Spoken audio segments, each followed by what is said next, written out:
पढ़ने गए तो स्कूल से बाहर बिठा दिया। उनके शिक्षक ने उनसे जाति पूछ करके भेदभाव किया। बाल मन के बाबा साहब घर लौटे, मां से पूछा कि ये क्यों हमें पढ़ने का अधिकार नहीं। मां ने कहा क्योंकि हम उनके नीची जाति में आते हैं। बच्चे ने पूछा कि ये कहां लिखा, कैसे पता कि हम किस जाति में आते हैं। मां ने कहा किसी किताब में लिखा है कि हम सब छोटी जाति, नीची जाति से आते हैं। और बच्चे ने कहा कि मां किताब में तो गलत भी लिखा हो सकता है, मुझे मौका मिलेगा तो मैं उस किताब को बदल दूंगा और ऐसी किताब लिखूंगा जिसमें इंसान इंसान बराबर होंगे, कोई छोटा या बड़ा नहीं होगा। और उस किताब का नाम है भारत का संविधान। इसलिए हम अपने पुरखे को याद करते हैं, इसलिए हम उन्हें याद करते हैं कि जिसे पढ़ने से बाहर बिठाया उसने 32 डिग्रियां हासिल कर ली, विदेश में पढ़ाई की, 4-4 पीएचडी की डिग्री। अभी हमारे संबोधन में, हमारे परिचय में आदरणीय जो बोल रहे थे कि मेरे नाम के आगे डॉक्टर पहले लगा हुआ है, तो जब मेरे नाम के पहले डॉक्टर लगा सर, तो गांव में गया तो लोग अपना सर दर्द का इलाज की दवा पूछने लगे थे। तो हमने कहा देखो भाई, इस शारीरिक बीमारी के इलाज की दवा का डॉक्टर तो दूसरा है, हम तो समाज की बीमारी की इलाज की दवा करने के लिए काम कर रहे हैं। इसलिए हम डॉक्टर इन फिलॉसफी हैं, हम समाज के बीमारी को ठीक करने की कोशिश करते हैं। इसलिए हमारा प्रोफेशन भी शिक्षक का है। इसलिए मैं कोट करना चाहता हूं, हमारे पुरखे को पढ़ने का मौका नहीं दिया, फिर भी उसने कलम नहीं छोड़ी। 32 डिग्रियां, 4-4 पीएचडी की डिग्री, और एक भी डिग्री फेक डिग्री नहीं थी। इशारे में समझ जाइए, सारी डिग्री ओरिजिनल थी। ये नहीं था कि कोई डिग्री मांगी तो ओरिजिनल डिग्रियां। हुनर और काबिलियत ऐसी कि उन्होंने अपने हुनर और काबिलियत से, जब भारत का संविधान बनने की प्रक्रिया शुरू हुई और चुना जा रहा था, तो बहुत सारे लोग ये बात समझते हैं कि एहसान कर दिया किसी ने बाबा साहब डॉक्टर भीमराव अंबेडकर को संविधान की प्रारूप समिति का अध्यक्ष बनाकर। मगर हकीकत यह है कि उस वक्त पूरे मुल्क में उनसे ज्यादा काबिल और हुनरमंद दूसरा कोई था ही नहीं जो संविधान सभा की प्रारूप समिति का अध्यक्ष बनाया जा सके। उतने पढ़े लिखे, उतने हुनरमंद थे। मैं गया हूं उस जगह, गुजरात के सयाजी बाग बड़ोदरा में, पुराने लोग जानते होंगे। बाबा साहब लौट कर आए तो नौकरी करने गए, और नौकरी भी ऑफिसर रैंक के थे, पढ़कर आए थे। अपनी काबिलियत से वो नौकरी जिसका वादा था वो करने गए, चपरासी फाइल फेंक कर दिया करता था, पीने का पानी अलग, और अपमान इतना, जलालत इतनी, रहने का घर नहीं दिया जाति देखकर। और जब इतना सब कुछ हुआ, एक जब बहुत ज्यादा ये अत्याचार बढ़ा, बाबा साहब टूट गए, वापस लौटने के लिए ट्रेन पकड़ने आए, तो वो आज भी वो जगह है संकल्प भूमि, जहां बैठकर वो रोए थे। मैं गया हूं उस जगह पर। बाबा साहब अंबेडकर का इतना अपमान, अगर वो देश छोड़कर भागने वाले होते तो इतनी डिग्रियां थी, विदेश में किसी भी देश में जाते, क्लास 1 की नौकरी होती, कोई जाति पूछकर भेदभाव नहीं करता, शान से जिंदगी जीते कि ये मुल्क रहने लायक नहीं है। इतना पढ़ लिख कर आए, तब भी ये जातिवाद करते हैं, वो देश छोड़कर चले गए होते। मगर हमारे पुरखों का इतिहास ये है, वो भागने वाले नहीं, वो बदलने वाले थे। वहां उन्होंने संकल्प लिया कि मैं इतना पढ़ के लौटा हूं तो मेरे साथ इतना भेदभाव, मेरे समाज के साथ कितना भेदभाव होगा। वहीं संकल्प लिया कि अब इस मुल्क में रहकर, इस मुल्क की बेहतरी के लिए तब तक चैन से नहीं बैठूंगा जब तक अपने समाज को इस अपमान से मुक्त करने का बीड़ा न उठा लूं। इसलिए उस जगह को संकल्प भूमि के रूप में याद किया जाता है, और उस संकल्प को मैं याद करना चाहता हूं। और उस संकल्प की परिणति थी जो संविधान तक की यात्रा पहुंची। आजाद हुआ भारत तो इस देश में, इसकी आवाज थोड़ी ठीक करा दीजिए, अचानक बढ़ गई। तो जब देश आजाद हुआ तो कोशिश ये की गई कि बाबा साहब को गायब कर दिया जाए। ये हकीकत है इस देश की। बाबा साहब का पूरा लिखा हुआ कब प्रकाशित हुआ? 1980 के आसपास। जिसका आजादी में पूरा योगदान भी न हो, जिसके दिल में धर्म ज्यादा बड़ा अहमियत रखता हो, जिन लोगों ने इस देश में यह लिखा है, महाराष्ट्र के लोगों आपकी भाषा में, आप ही के बीच के लोग थे, जिन लोगों ने यह लिखा कि ये कुंभी किसान तेली कुम्हार संसद में बैठकर क्या करेंगे, उन लोगों को तो इस देश में पढ़ाया गया कि वो आजादी की लड़ाई के दीवाने थे, वो राष्ट्रभक्त थे। जिनके दिल में धर्म ज्यादा बड़ा था वो भी देशभक्त पढ़ाए गए, और जिन्होंने इस मुल्क की कुर्बानी के लिए क्या क्या नहीं सहा, उनकी किताबें नहीं छपी गई। बाबा साहब को भारत रत्न कब मिला? 1990 में आकर मिला। संयुक्त मोर्चा की सरकार, विश्वनाथ प्रताप सिंह की सरकार, मानवर कांशीराम का आंदोलन और उस सब की प्रेरित में बाबा साहब को भारत रत्न देने में इस देश की आजादी के 40 साल गुजर गए, मगर उन्हें पता ही नहीं था। आपके भारत रत्न के मोहताज नहीं थे डॉक्टर अंबेडकर। वो अपने हुनर और अपनी काबिलियत से भारत रत्न ही नहीं, विश्व रत्न बन चुके थे। बस वक्त था लोगों को पहचानने का। तो इस तरह का इतिहास इस देश का है, और हम जानते हैं। हमारे हाथ में कलम और किताब आई तो हमने पढ़ा है अपना इतिहास। क्यों डॉक्टर अंबेडकर का पूरा प्रकाशन 40 साल लग गए प्रकाशित होने में? उनके 14 अप्रैल को राष्ट्रीय अवकाश घोषित कब हुआ? 1990 में। उनको भारत रत्न कब मिला? 1990 में। और लंबे समय तक जब अंबेडकर को मिटा नहीं पाए तो कोशिश में लग गए कि उन्हें केवल दलितों का नेता बता दिया जाए, गोया डॉक्टर अंबेडकर का ओबीसी की मुक्ति में कोई योगदान ना हो। तब हम जैसे लोगों ने पढ़ा और हमारे लोगों ने देश और दुनिया को यह बात समझाई, देश के ओबीसी को यह बात समझाई कि अनुच्छेद 15(4), अनुच्छेद 16(4), अनुच्छेद 340 जिसमें ओबीसी को हक मिला, वो बाबा साहब ने जोड़ा। और उससे महत्वपूर्ण बात, जब मंत्रिमंडल से इस्तीफा दिया तो हिंदू कोड बिल के बाद सबसे महत्वपूर्ण वजह यह बताई कि ओबीसी के हित के लिए जो कमीशन गठित करना है वो नहीं बनाया जा रहा है, जिससे ओबीसी का कल्याण नहीं हो रहा है। इससे नाराज होकर डॉक्टर अंबेडकर ने मंत्रिमंडल से इस्तीफा दे दिया। फिर भी इस देश में यह नहीं बताया गया कि ओबीसी के लिए डॉक्टर अंबेडकर ने क्या किया।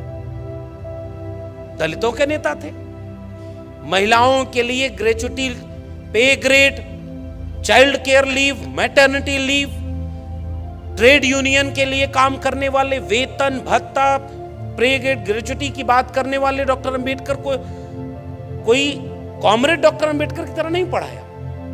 5 अखबार निकालते थे बाबा साहब, और पत्रकारिता में डॉक्टर अंबेडकर पत्रकार के रूप में नहीं पढ़ाए गए। फेमिनिस्ट मूवमेंट में महिलाओं के आंदोलन के रूप में डॉक्टर अंबेडकर नहीं पढ़ाए गए। तो ये सारी यात्रा ये थी कि उनको बांट दिया जाए, कमजोर कर दिया जाए। मगर एक बात बाबा साहब भी जानते थे, इसलिए यूं ही नहीं लिख दिया था कि शिक्षा वो शेरनी का दूध है, उसे जो पिएगा वो दहाड़ेगा। बाबा साहब के लोग पढ़ने लगे, और आज देखिए देश नहीं दुनिया में जन आंदोलन और न्याय की हर लड़ाई में अगर कोई सबसे बड़ा आइकॉन है तो बाबा साहब डॉक्टर भीमराव अंबेडकर हैं। ये इस देश का और उनका हुनर था, और इसलिए हम बाबा साहब को याद करते हुए संविधान को याद करना चाहते हैं। और इसलिए हम ये बात कहना चाह रहे हैं कि इस संविधान में हिंदू, मुस्लिम, सिख, ईसाई सबको समान लिखा है। हिंदू, मुस्लिम, सिख, ईसाई सबको समान लिखा है। मिटाकर जाति पाति भेदभाव बाबा साहब ने संविधान लिखा है। सब मिटाकर, फर्क मिटाकर, गैर बराबरी मिटाकर। और एक बात और नागपुर से पूरे देश को सुनना और समझना चाहिए। हमारा अगर कोई 100 रुपया चुरा ले, हमारे पिता का अगर अपमान कर दे, हमें कोई गाली दे दे, तो हम इस बात के इंतजार में रहते हैं कि इसने हमारा अपमान किया है, मौका मिलेगा तो इसका बदला लेंगे।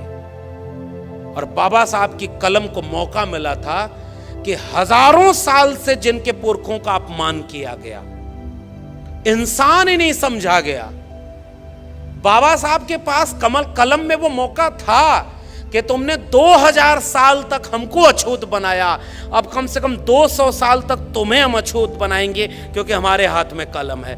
मगर बाबा साहब डॉक्टर अंबेडकर, उन्होंने अपने पुरखों के होने वाले अपमान का बदला नहीं लिया। फर्क देखिए उनमें और हम में। उनके पुरखे को मौका मिला तो उन्होंने मनुस्मृति लिखी, और हमारे पुरखे को मौका मिला तो उसने भारत का संविधान लिखा, जिसमें सब बराबर हैं, कोई किसी का बदला नहीं ले रहा। और यह बहुत महत्वपूर्ण बात है, इस देश को बतानी चाहिए कि बदला लेने की एक लाइन भी भारत के संविधान में नहीं लिखी है। और ये जो प्रस्तावना है, इस प्रस्तावना में भी केंद्र में है तो न्याय का मूल्य है, समता का मूल्य है। और बाबा साहब इसलिए बाबा साहब बन पाए क्योंकि उन्होंने अपने जीवन में 3 गुरु बनाए थे।